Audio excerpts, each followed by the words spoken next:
और वहीं पर जहां पर हाथरस की घटना के बारे में हमने आपको जानकारी दी, जहां पर एक बेटी के साथ गैंगरेप किया गया और आज उसने दम तोड़ दिया। वहीं पर यूपी में दहेज के नाम पर भी महिलाओं के उत्पीड़न की घटनाएं जो हैं वो थमती हुई नजर नहीं आ रही हैं। आपको बता दें कि मेरठ में एक दिल दहला देने वाला मामला वहां से सामने आया है, जहां पर एक शख्स ने दहेज में कार न मिलने पर अपनी बीवी को करंट के झटके दिए और वहीं पर पीड़ित महिला की चीख पुकार सुनकर पड़ोस में रहने वाला व्यक्ति मौके पर पहुंच गया और पीड़िता को बचाकर अस्पताल में भर्ती करवाया गया। तो बेहद ही शर्मसार करने वाली एक और तस्वीर हम आपको उत्तर प्रदेश से दिखा रहे हैं।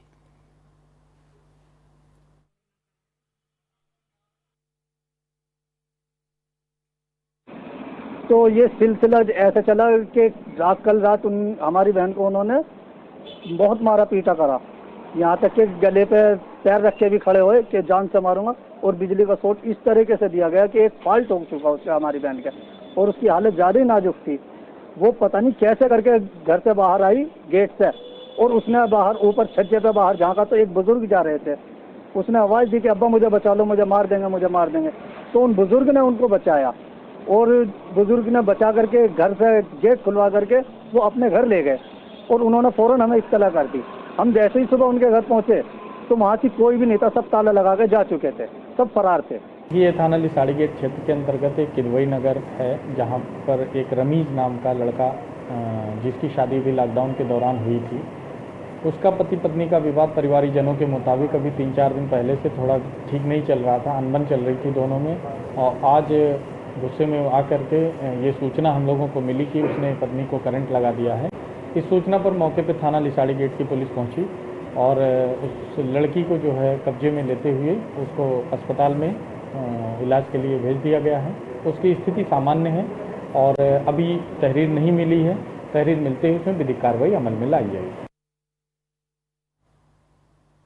तो बेहद ही शर्मसार करने वाली ये दोनों ही घटनाएं हैं। जहां पर हम आज अपनी बेटियों को सशक्त करने की बात करते हैं, वहां पर ऐसी घटनाएं जो हैं वो बेहद ही दुख जो है वो पहुंचाती हैं। वहीं पर हमारी सहयोगी प्रीति सिमार हमारे साथ जुड़ चुकी हैं लाइव, उनसे बातचीत करते हैं।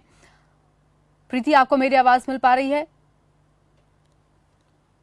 तो आपको बता दें कि ये घटना जो है वो यूपी के मेरठ से सामने आई है और पीड़िता की चीख पुकार को सुनने के बाद पड़ोसी जो हैं वो महिला की जान बचाने के लिए पहुंचे। जहां पर आज देश के नेता जो हैं वो तमाम तरीके की बयानबाजी करते हैं, तमाम तरीके की बातें जो हैं वो की जाती हैं उनकी तरफ से, लेकिन धरातल पर क्या स्थिति है और किस तरीके की महिलाओं की स्थिति जो है वो आज है, वो एक बेहद ही दुख की बात है।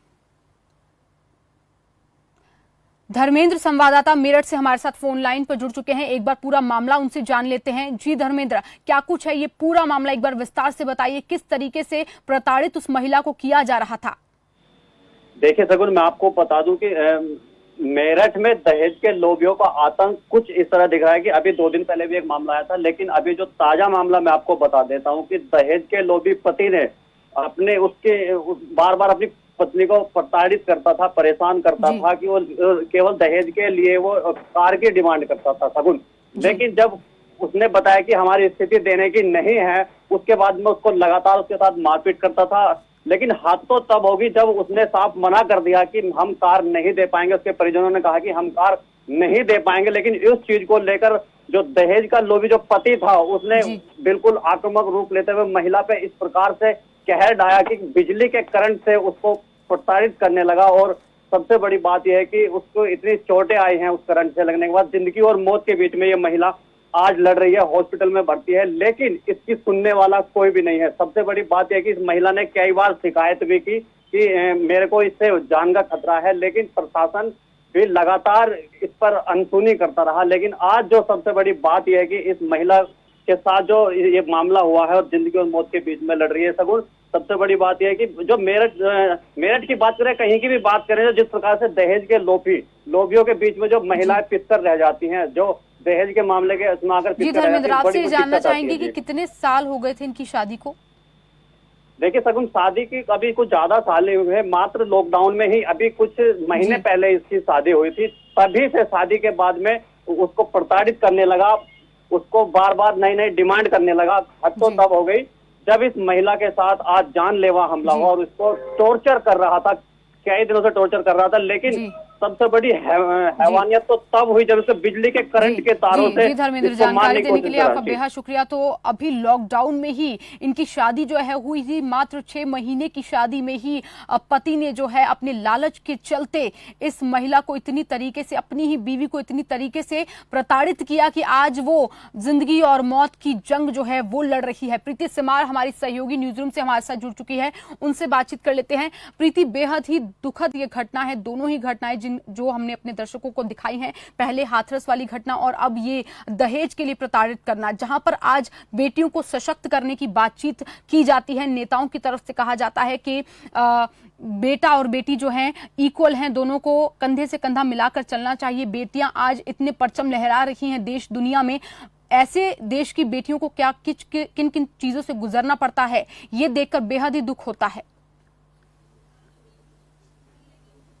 बिल्कुल, आज हम 21वीं सदी में रह रहे हैं और हम यहाँ पर समानता की बात करते हैं कि बेटे बेटियां बराबर हैं, लेकिन हमारी हकीकत देखें ना तो वो चीजें हम नहीं देख पाते हैं जमीनी स्तर पर, और यही वजह है कि इस तरीके की चीजें सामने आती हैं। और सबसे बड़ी बात यहाँ पर महिलाओं को खुद अपनी रक्षा सुरक्षा करनी होगी। किसी के सहारे बैठेंगे तो इसी तरीके के हालात बनते रहेंगे। अगर हम देखें, जब से लॉकडाउन लगा है तब से ये इस तरीके की घटनाएं और ज्यादा बढ़ गई हैं। हाल ही में जिस तरीके से आज दो घटनाएं सामने आ रही है, मथुरा की एक घटना सामने आई और साथ ही हाथरस रेप पीड़िता की भी मौत हो गई है, बहुत दुखद खबर ये भी सामने आ रही है। और साथ ही कल पुलिस अधिकारी की एक वीडियो वायरल हुई थी जो कि अपनी पत्नी की पिटाई कर रहा था।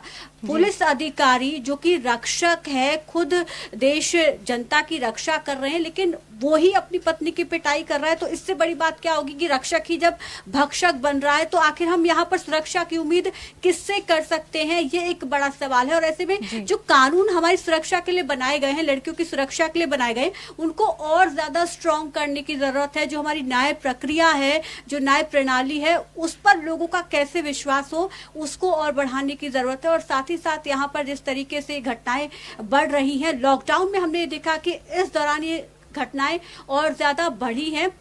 और सबसे बड़ी बात यहाँ पर मैं ये करना चाहूंगी, क्योंकि रेप के मामले जिस तरीके से बढ़ रहे हैं, एक 2012 में जब निर्भया कांड हुआ था, उसके बाद निर्भया फंड यहाँ पर एक लेकर आए थे, महिलाओं की सुरक्षा को सुनिश्चित करने के लिए ये फंड लाए थे। लेकिन शगुन, इसके मैं आंकड़े आपके साथ शेयर करूंगी, बहुत ही हैरान करने वाले हैं कि केंद्र सरकार राज्य सरकारों को लिए इसके लिए बजट देती है, लेकिन उन बजट का राज्य सरकारें इस्तेमाल नहीं कर रही है। 5 राज्य ऐसे हैं जो इस बजट यहाँ पर ये जो भी फंड जो है वो महज कागजातों में रह जाते हैं और कानूनों को भी कहीं ना कहीं और स्ट्रॉन्ग करने की जरूरत है ताकि लोग जो हैं इनसे डरें। और वहीं पर हमारी एग्जीक्यूटिव एडिटर सीमा गिल जी हमारे साथ एक बार फिर से जुड़ चुकी हैं, उनसे भी बातचीत करते हैं। सीमा जी, सबसे पहले ये बेहद ही दुखद बात है, ये जो घटनाएं बार बार सामने आ रही हैं, और कहीं ना कहीं एक अचंभित होने वाली बात है कि आज 21वीं सदी में भी हम बेटियों को सुरक्षा जो है वो नहीं दे पाए हैं, हमारा कानून इतना स्ट्रांग नहीं है। बिल्कुल शगुन, देखिए जिस तरीके से हम मिस कर गए, प्रीति जिस तरीके से आंकड़े बता रही थी वो बहुत महत्वपूर्ण है, क्योंकि निर्भया में जो एक बड़ा फंड था वो अभी तक इस्तेमाल नहीं हुआ है। उसके लिए इतनी लड़ाई लड़ी, पूरे पाकिस्तान के लोग सड़कों पे उतरे थे, उसके बाद किसी भी राज्य ने उस फंड को अभी तक इस्तेमाल नहीं किया है। दूसरी बात, जो अभी हम जिस तरह के केस देख रहे हैं, जो मेरठ से तो दहेज का केस है, बाकी जो डीजी की अपनी वाइफ को मारते हुए का जो वीडियो वायरल हुआ कल, उस पर हम चर्चा कर रहे थे। ये बेसिकली सिर्फ कानूनी लड़ाई नहीं है, ये सामाजिक मानसिकता की लड़ाई है, क्योंकि जब तक हम अपने समाज में बेटियों के प्रति चाहिए, हमारे समाज में वो बदलाव नहीं होगा, हमारे परिवारों में वो बदलाव नहीं होगा, तब तक ये इसी तरीके से स्ट्रगल करती रहेंगी। क्योंकि प्रॉब्लम यहाँ पर है, लाइबिलिटी के तौर पर लेते हैं तो आपका समाज भी उसको लाइबिलिटी के तौर पर लेता है, अगर एसेट के तौर पे रखेंगे, क्योंकि हमारी जो प्रोसेस है, हमारी जो सामाजिक परंपराएं हैं, उसमें कहीं ना कहीं हम हमेशा बचपन से ऐसा सुनते आए आम परिवारों में कि बेटी तो पराया धन होती है, लेकिन जब वो पराये घर में जाती है तो वहां पर भी उसको अपनापन नहीं। सीमा जी, जब भी ऐसी घटनाएं जो हैं वो सामने आती हैं, हर बार यही बात कही जाती है कि अपनी सोच को बदलना होगा, समाज में जिस तरीके की महिलाओं को रखा जाता है उसे बदलना होगा। लेकिन सवाल यह है कि आखिर इसमें चेंज जो है वो लाया कैसे जाए? और मैं बोल रही हूँ कि आपको ये अपने घर से शुरुआत करनी पड़ेगी। जी। आप जिस बेटी की शादी में लाखों रुपए खर्च कर देते हैं, आप 15 लाख 20 लाख रुपए, मैंने देखा नॉर्मल परिवार अपनी बेटियों की जी। शादी में करते हैं खर्च। अगर वो 15-20 लाख रुपए अगर वो अपनी बेटी की पढ़ाई में लगा दे, उसको इंडिपेंडेंट बना दे, तो उसको किसी की जरूरत नहीं पड़ेगी, उसको जी। ये तौर पर सहने की जरूरत नहीं पड़ेगी अगर कहीं उसका हस्बैंड को रिस्पेक्ट नहीं दे रहे। जी जी सीमा जी, हमारे साथ जुड़ने के लिए आपका बेहद शुक्रिया। प्रीति सिमारा, हमारे साथ जुड़ने के लिए बेहद शुक्रिया। तो आपको बता दें कि लगातार ऐसी वारदातें जो हैं वो देखने को मिल रही है, लड़कियां इंडिपेंडेंट हो रही हैं। लगातार जब भी ऐसी चीजें जो हैं वो सामने आती है, कहा जाता है कि सोच बदलने की जरूरत है, लेकिन सवाल ये है कि आखिर सोच कब बदलेगी। इसी बीच एक और बड़ी खबर से आपको रूबरू करवाने हम जा रहे हैं। चुनाव आयोग की बैठक जारी है और आज उपचुनाव की तारीखों का ऐलान जो है वो हो सकता है। आपको बता दें कि 64 विधानसभा सीटों पर उपचुनाव होने हैं, जिनकी तारीखों का ऐलान आज हो सकता है। बैठक के बाद चुनाव आयोग प्रेस कॉन्फ्रेंस करेगा।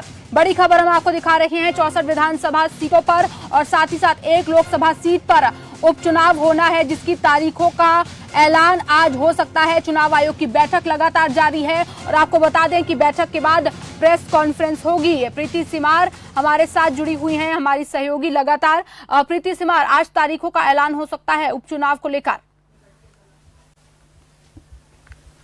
जी बिल्कुल, बिहार विधानसभा चुनाव के बाद जो है अब 64 विधानसभा सीट और एक लोकसभा सीट के लिए तारीख का ऐलान हो सकता है। आज चुनाव आयोग की जो अहम बैठक होगी उसके में ये तय माना जा रहा है कि आज 64 विधानसभा सीटों के लिए और एक लोकसभा सीट के लिए आज चुनाव की तारीख का ऐलान हो जाएगा, जिसमें हरियाणा की बड़ौदा सीट भी शामिल है, जिसके लिए चुनाव की तारीख का ऐलान हो जाएगा। ऐसे में जो तमाम राजनीतिक पार्टियां हैं वो पहले ही चुनाव आयोग की तारीखों की तरफ से जो बिहार में तारीखें आई गई थी उसके बाद से ही अब उम्मीद ये की जा रही थी कि जल्द ही उपचुनाव की तारीखों को भी डिक्लेयर कर दिया जाए। और उसी दौरान चुनाव आयोग के आयुक्त की तरफ से ये कहा गया था कि 29 सितंबर को जो बैठक होगी उसमें डिक्लेयर कर दिया जाएगा 64 विधानसभा और एक लोकसभा सीटों के लिए। इसमें आपको बता दूं कि मध्य प्रदेश की जो सीटें हैं, करीब 28 सीटें हैं जिन पर इस बार उपचुनाव होना है, क्योंकि ज्योतिरादित्य सिंधिया यहाँ पर कांग्रेस छोड़कर बीजेपी में गए थे। उसके बाद कई सारी सीटें जो हैं वो खाली हो गई थी और इस वजह से वहां पर उपचुनाव होना है, तो मध्य प्रदेश की सबसे ज्यादा सीटें इसमें शामिल हैं। जी प्रीति, जानकारी देने के लिए, हमारे साथ जुड़ने के लिए बेहद शुक्रिया। तो बड़ी खबर हम आपको दिखा रहे हैं, जहां पर चुनाव आयोग की बैठक जो है वो लगातार जारी है और प्रेस कॉन्फ्रेंस बैठक के बाद की जाएगी और उपचुनाव की तारीखों का ऐलान आज होगा। फिलहाल मेरे साथ इस बुलेटिन में बस इतना ही। देश की तमाम खबरों के लिए देखते रहिए खबर फास्ट। आप देख रहे हैं खबर फास्ट, तेज खबर पैनी नजर। आप रोगों से परेशान हो या अंग्रेजी दवाओं से,